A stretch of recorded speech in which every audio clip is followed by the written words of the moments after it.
Thank you so much for joining us on episode 34 of the Parramatters podcast. I am Barry, as always, with my co-hosts Bernie and Jono. Bernie, I'll start with you this week, mate. How's things? Good, mate. Very good. Fantastic win, and did predict it. It was an easy prediction, I thought, but I copped shit for saying we were going to beat South, so I expect my accreditation for predicting the flogging that we gave the Bulldogs. Congratulations, we beat one of the teams right at the bottom of the ladder. That beat us before. That beat us only a couple of weeks ago. So Supercoach still in play. Well, we will return to the Supercoach concept. However, Jono, mate, how's things there in Mackay? Yeah, feeling good, boys. Feeling energized for some reason. Okay, well, we're certainly going to jump into the Doggies match. However, just letting everybody know that we are shifting to YouTube. We're essentially going to be broadcasting this, putting it up every week onto YouTube. Now, I do believe we're still going to load it up onto Spotify and Apple Podcasts, and it's still going to go through the podcast platform. However, what we're going to do is essentially record our noggins, and you'll see over time that our backgrounds will get more and more Parramatta. I have a flag that's in the post that's on its way. I've got a very makeshift, ugly throw rug, which the cats sleep on, which I've sort of stuck up the back there and I can't get to stick onto the walls.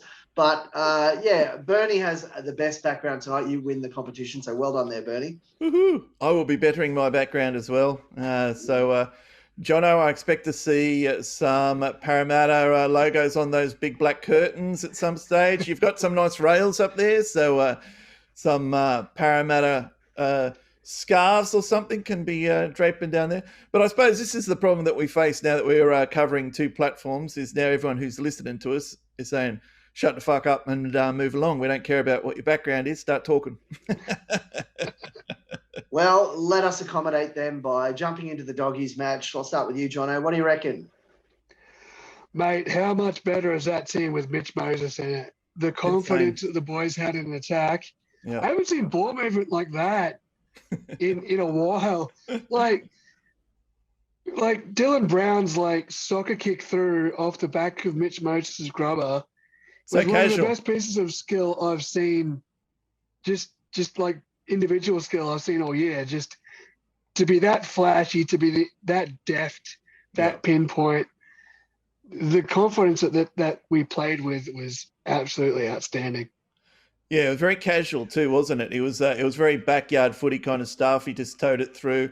It was very instinctful. You could see the ball popped up into his arms and he kind of looked around like, oh, shit, did that just happen? And so I love seeing him play like that. And you know what else he did? He was kicking a lot more too. He took on the kicking duties. I don't know if Mitch wanted to...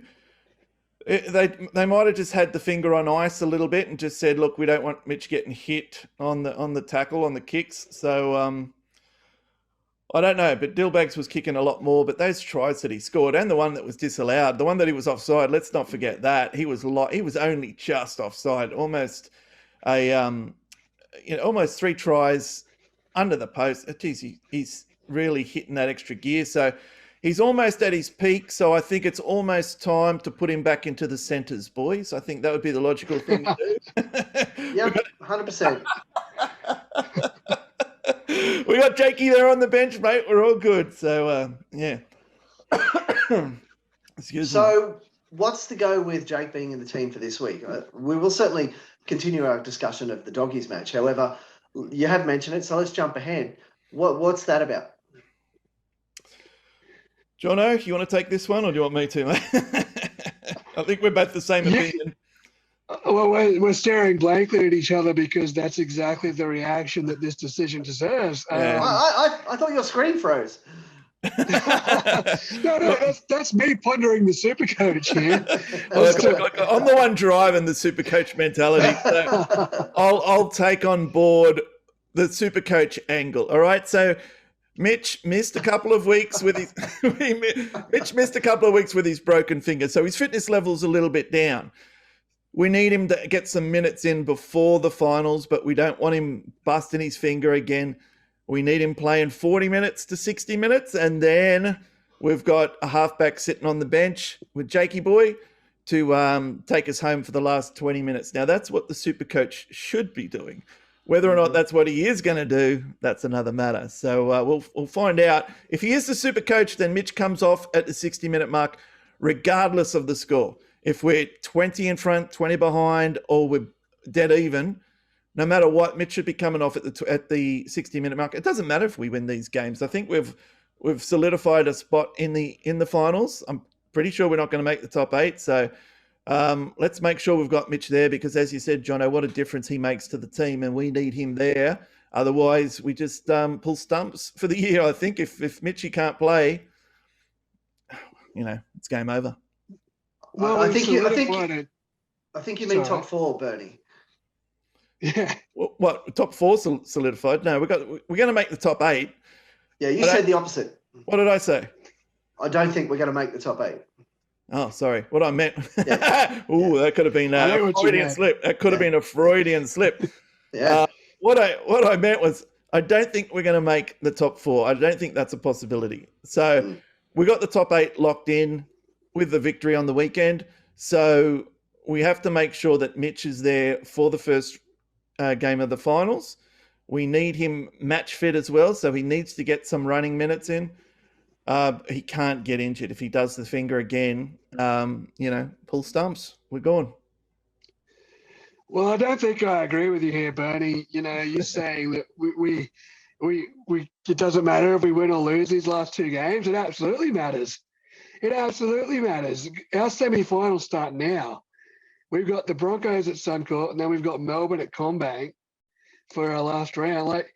It's time to start playing finals football, and I don't think bringing Mitch Moses off in a tight game for the coach's son is a super coach strategy. Don't you play that nepotism card, Jono? And what a load of rubbish. What difference does it make the last 2 games? Melbourne aren't even going to field a full-strength team against us. They're going to run out their B-grade team. They're going to put Munsters on ice. I mean, there's no way they're going to be playing, Jerome Hughes. They're going to have to put him on ice as well. The last 2 games don't matter. We're going to beat Melbourne easily because they're not going to field a full-strength team against us. Broncos that's the concern. I want to see us get over the top of Adam Reynolds. That's it. If we get over the top of him, that's a big thing. And 60, they're trial games, Jono. The last 2 games of the year, they're trials games, mate. You just want to get some running meters in your legs. You just want to get your full strength team out there. No injuries going into the finals. We're good. You think differently? Well, I think I don't have the ladder in front of me, obviously, but yes, we've looked in a final spot, but have we looked in a home final? Are we yet to the stage? If we lose our last 2 games, and the Broncos win their last 2, and Canberra win their last 2, or whoever's behind us win their last 2, and we lose our last 2, are we still in a position to have a home final at CommBank? Or are we going to be 8th? Are we going to be playing the Broncos again at Suncorp in the first week of the finals? Are we going to just give that advantage away? I don't think it's a mentality, coming into the final fortnight of the season to be losing games.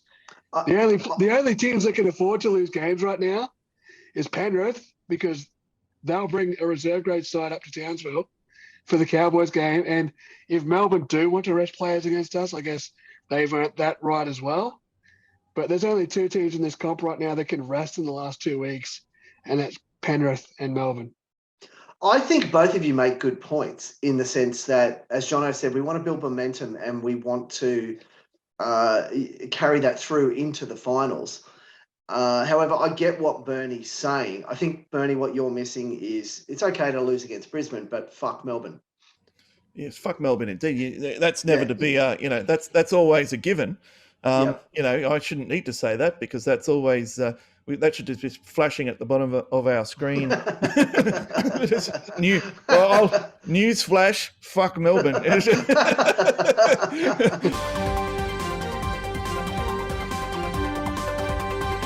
So, what I'm saying, ideally, we go into the finals with 2 victories under our belt, ideally. But what's more important is that we go into the finals with Mitch. If we don't have Mitch, agreed. We go home. Agreed. So he can't get injured. So pull him off at the 60-minute mark. Leave everyone else on. I'm not saying we throw a game.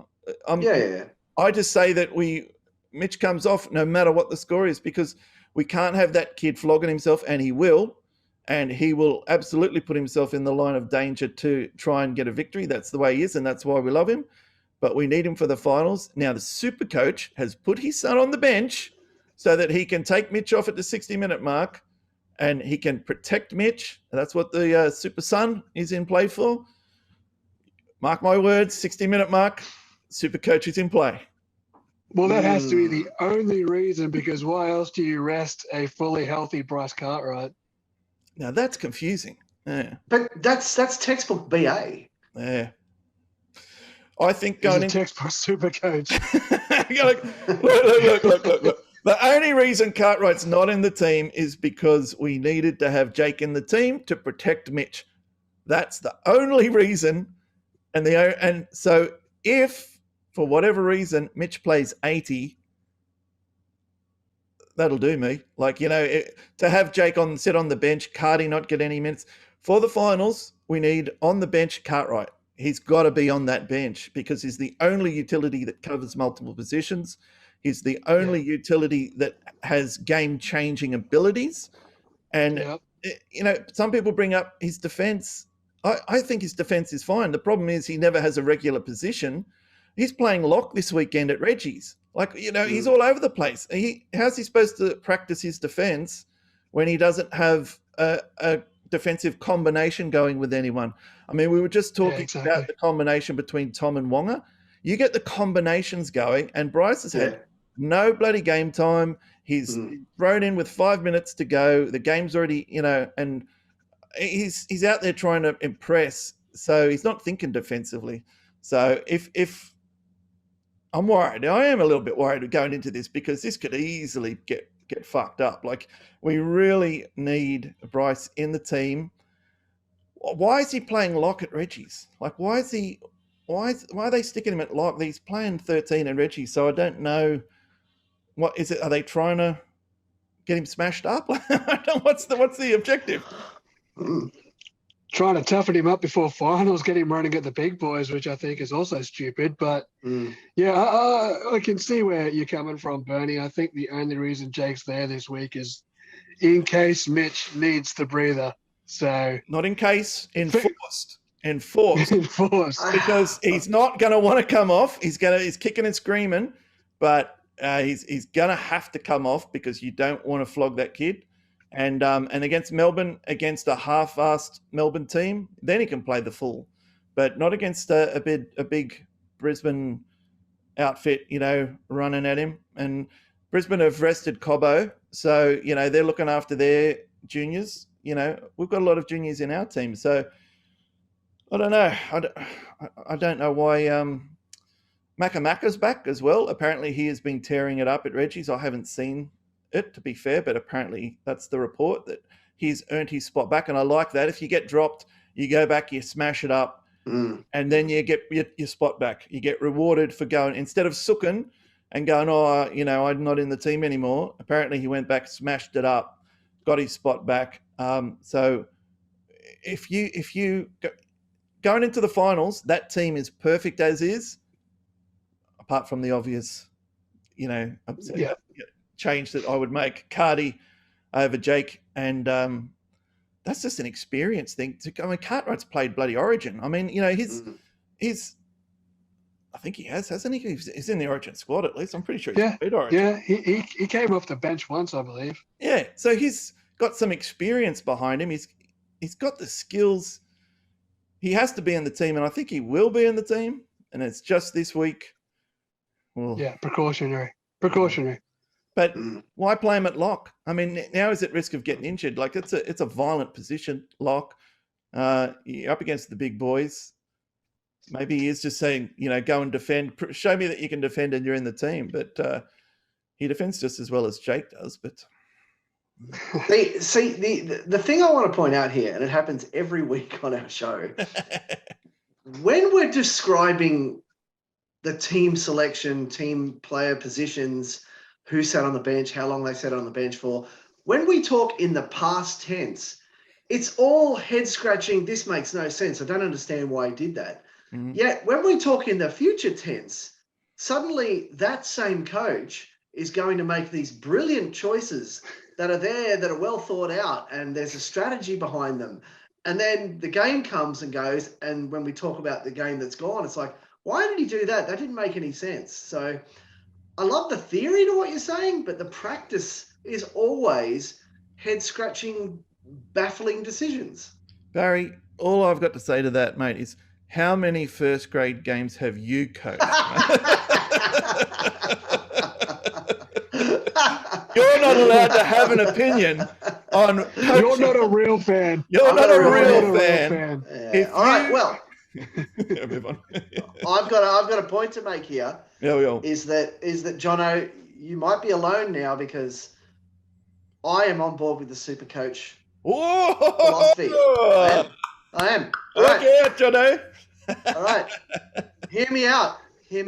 Super coach BA. All year, there's been an intensity, a ramping up of comments about sack BA, sack BA, get rid of BA, sack BA. And I've said that a few times. I actually personally think it's better for us to not make the top 8 so that we get rid of him. Okay? That's been heating up. That's been getting more and more intense. Super coach thinks, how do I protect my job? I know. I'll appoint an assistant coach that no one in their right fucking mind would want to take the reins of this, any club. So when they go, sack BA, oh shit, Trent Barrett's our assistant coach. Yeah. Oh, no, don't sack BA. Keep BA. I've got to say, that is the work. That is the work of a super coach. That is the work of a super coach. It's pure genius right there. It is. Pointed it out. This guy is next level. BA is next level. It is literally out of the frying pan into the fire with Trent Barrett being so. That's 7 moves ahead. That's how far he's playing 3D chess 3 years in the future. 5D. It's just so next level. What the fuck? Why do we get Trent Barrett? Why can't we have nice things? I don't understand it. Welcome to the life of an Eels fan, Barry. Jesus Christ. I have no idea. This is why we have no hair. This is why we have no hair. Why? We haven't even mentioned Trent Barrett, have we? We just completely bloody... It's like it just never happened. What happened to, what was his name? Ryan Carr or some shit? He was like a couple of months ago, we had a new assistant coach. All of a sudden, here's this guy who, first of all, Parramatta fans hated as a player. Second of all, he went on to coach Manly, one of our, arch enemies. And then he went on to coach the Bulldogs, longest running arch enemy. He might as well go on and coach fucking Storm first before he comes to coach us. I mean, it's like the guy, and his track record is lose, lose, lose. And you know what everyone has to, in the Facebook groups, there's always these fans who, no matter what, they see the positive. All of these people are saying, but when he was assistant coach at the Panthers, the Panthers went on to win the grand final. So apparently the Panthers winning the grand final is all because Trent Barrett was their assistant coach. Oh, right. Yeah, a couple of long years ago. So look, I had a... Sorry, mate. I had a Panthers mate. He drives the courier truck at work. And he reckons Nathan Cleary and Liam Martin are quite high on Trent Barrett as an assistant coach. Yeah. So the guy this week that is most excited about us getting Trent Barrett is actually a Panthers fan. So I don't know if there's any... Why? He's got inside information. Why would a Panthers fan be excited for us? Unless it's our downfall and he knows it. It's our downfall, exactly. It's got nothing to do with him being a good coach. I mean, they talk about this Serraldo guy being a great coach, assistant coach. Maybe he's going to be diggity dog shit too. I mean, you don't know until they're thrown into the fire. But why we can't get a better? What happened to Mary McGregor? I mean, where is he? Yeah. What did he do? Apparently, I saw some comments saying they saw him sit next to BA in a coach's box. I haven't seen him once this year. There was a press release at the start of the year saying we signed him. Yes. And me and Bernie have been on the lookout ever since. And we haven't seen hide nor hair of him. Yep. I have no idea. I've no idea what's going on with that. I have no idea why Barrett's been appointed an assistant coach. I mean, it's absolutely ridiculous. And the thing is, and Barry, you're off point with a little bit because BA is not going to get fired if we miss the top 8. He's going to get fired if we lose the first game of the finals. He is gone unless we progress past the second week. So we're not progressing past the second week. He's gone anyway. So it's no. He's gone. It's a common criticism of him that he can get us to the finals, but he can't progress us past that point. So we need 2 wins in the finals. We need to either get to a grand final or win a grand final for BA to keep his job. Now, the thing is, if BA gets fired, we have Trent Barrett rebuilding our team because we're losing so many players. Trent Barrett then starts calling in all of his old mates from Manly, from the Bulldogs. And the Dogs. all of their shit players. And he's drinking buddies with. And he's going to sign them to long, big contracts. If you thought the rebuild was going to be bad under BA, imagine it under Barrett. I got no problem with BA rebuilding the team. I'd rather him rebuild the team. But I don't want Barrett there. I'd rather us get in a new coach who can rebuild the team if this is the way. Well, it's happening. I mean, we're losing enough players to classify it as a rebuild. So yeah, if there's no point BA rebuilding the team and then getting fired in 2 years' time. Get the new coach in now and let him build his team so that in 2 years' time he has his team that he wants, because we know how hard it is to get rid of dead wood that sign onto long contracts. And that's exactly what's going to happen. I mean, he's going to sign all of his to try and rebuild his team. But BA put together a good team. This team is a good team, and he has made. Look what he's done with Sean Lane. To be fair, look what he did with Isaiah Papali'i. I mean, he has made them superstars of the game, and I think that he definitely Bradbury's his way through a lot of football, and I'd rather him rebuild the team than Barrett. Barrett needs to fuck off. I mean, I want nothing to do with him. Every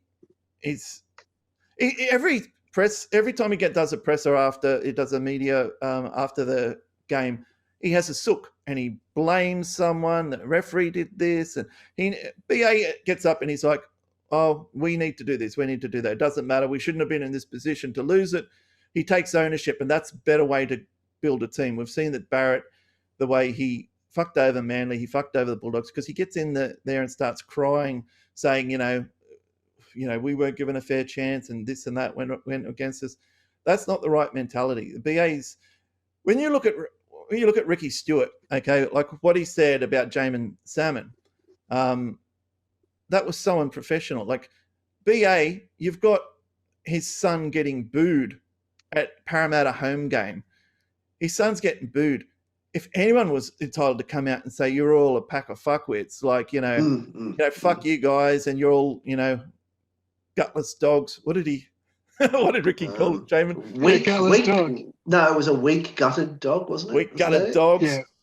Like if anyone was entitled to come out and call us a pack of weak gutted dogs, it was BA after his son gets booed. And he came out and he goes, well, that's what we signed up for. He didn't make any excuses. And I like that mentality more. If we have Trent Barrett, what we're going to get is a whole heap of, negativity, excuses. And the last coach we had who was like that negative was Ricky Stewart. It was, and look where he got us. He got us a spoon. Yeah. Got us a spoon. He did clear out a lot of dead wood, just firing half the bloody team and fly PowerPoint. Yeah, it's like you're gone and you're gone. Yeah. Next slide. You're gone. Next slide. Anyone who's not on this slide does not have a contract. I don't know. Like, I don't want to see us become a retirement village. That's the other thing. People are now calling for James Talmole to be signed. We don't need James Talmole to be signed. We've got Greg the stop sign, Wiramu Greg sitting on the bench, a young, strong kid. We've got the Hodgkin kid. I can't. Apologies, I can't pronounce his bloody name. Got no idea what it is, but he looks like a solid unit. We had Stefano. We let him go. All these forwards that we let go, and then we're just going to sign guys on 1-year contracts. It's not the way to go. It's better to bring through someone like Rory McGregor and go, give you a full year running at it, rather than bringing an old retirement thing. But I don't know. I don't know what's going to happen with the next 2 games are not so important. The third game is very important. I think the Brisbane game tomorrow night, I think we're going to have a typical, we had a big game and then we're not going to turn up. I don't think we're going to turn up against the Broncos up there. We're up for a bit of a holiday.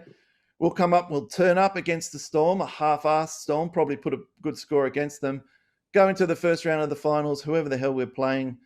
And unfortunately, it'll be the week off. So it'll be the week that we've decided to not turn up traditionally. So that's what I'm worried about. If we're lucky, Melbourne give us a flogging. So Melbourne could do us a favour, give us a flogging, then we go into the first week of the finals and ready to rock and roll. It just seems to be the way that the team goes. So let's cross our fingers that the super coach has brought his son in to get us two losses going into the finals. Maybe that's the super coach has pulled the pin and he's gone, I'm going to get us these 2 losses, boys. And come the first week of the finals, we'll be ready to go.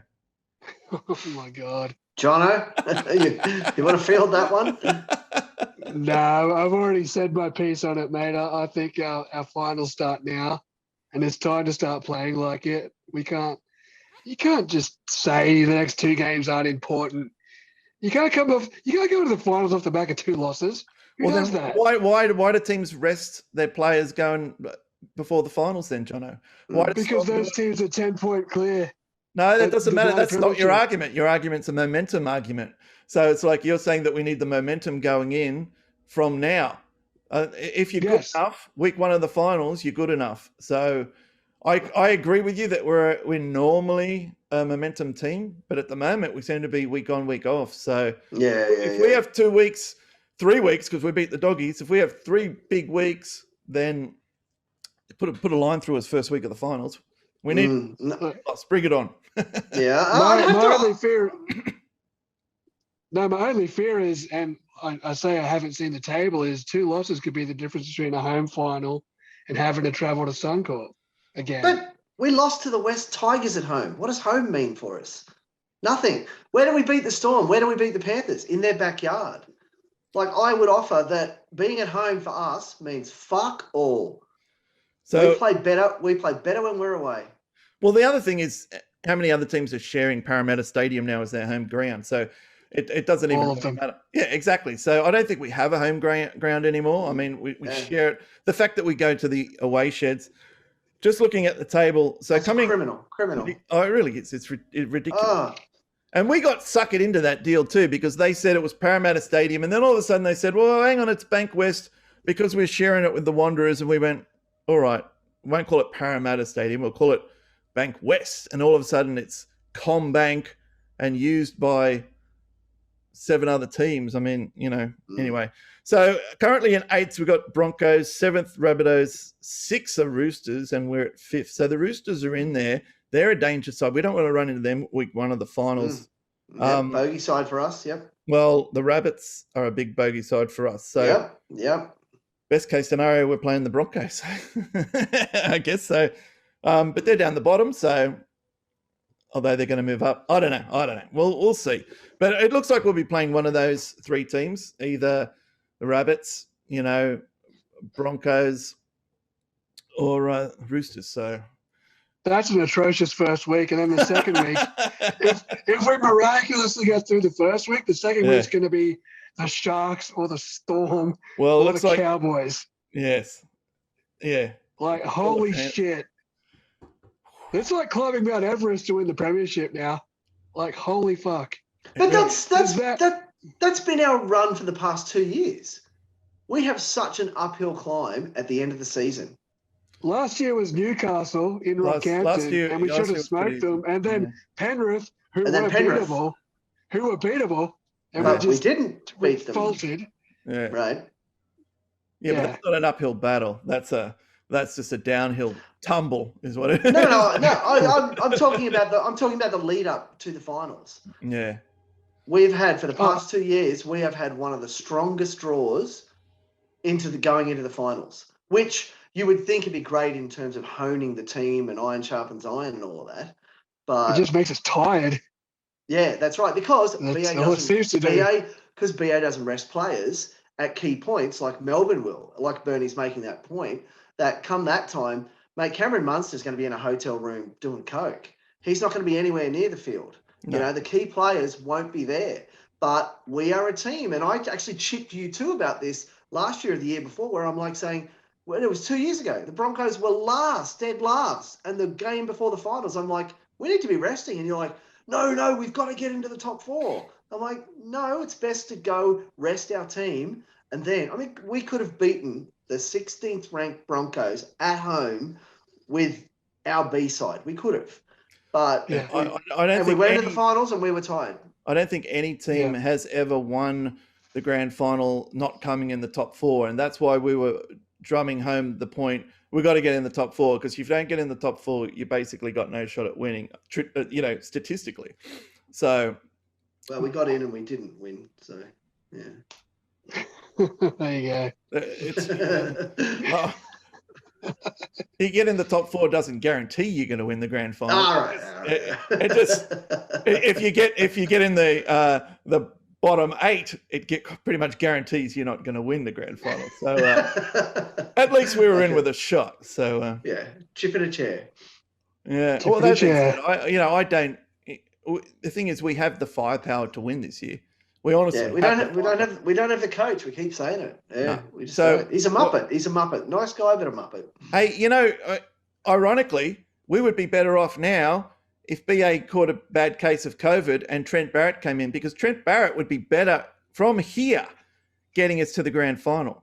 He would be better with this current lineup. Getting in there, and they'd all be like trying to impress the coach. Like, oh, we've got a new coach. We've got to impress the coach. You know, the mentality when there's a new guy in town. We would be better off now. Trent Barrett, he could be Super Coach Mark II.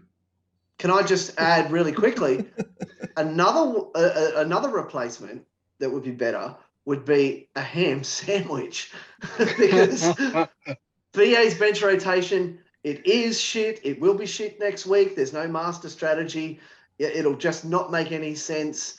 Players will get tired. He won't make good decisions. So honestly, I think if the team were allowed to go, you know what? I'm actually a bit tired. I think I should go off right now. Go on then. I think that would be a better strategy.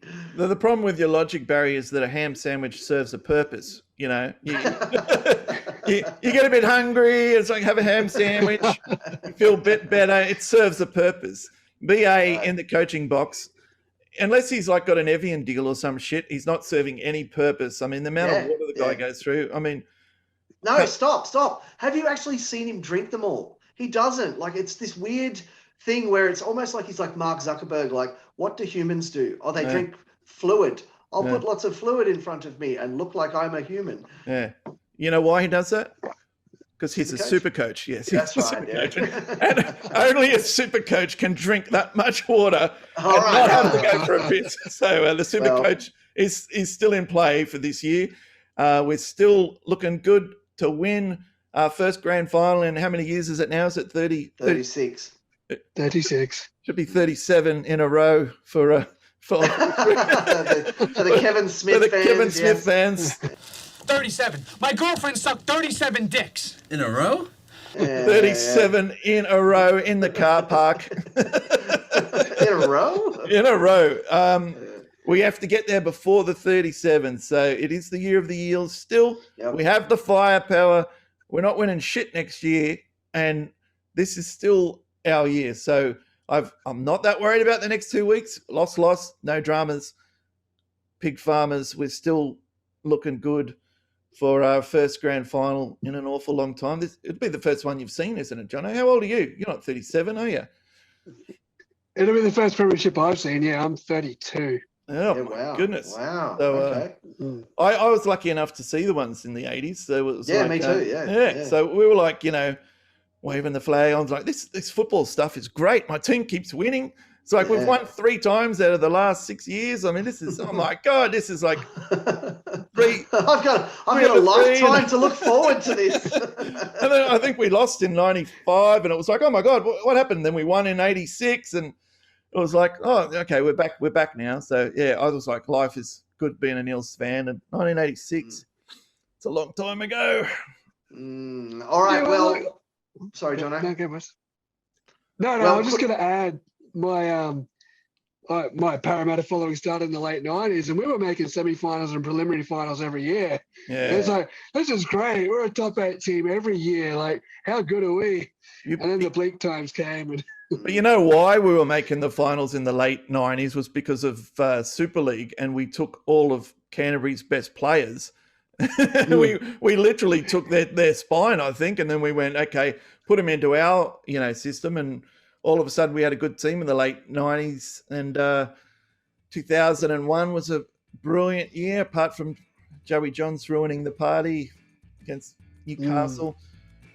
Anyway, we'll live in the now. Parramatta, don't worry too much about the game.